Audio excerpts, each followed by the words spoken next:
Ето я и книжката.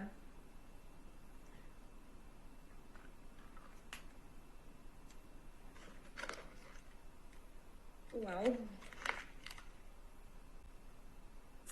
Ето я и книжката, а както ви казах, тя може да бъде абсолютно персонализирана по лични снимки, включително и корицата. Корицата е твърда, страниците вътре също са твърди, за да могат да останат достатъчно дълго във времето.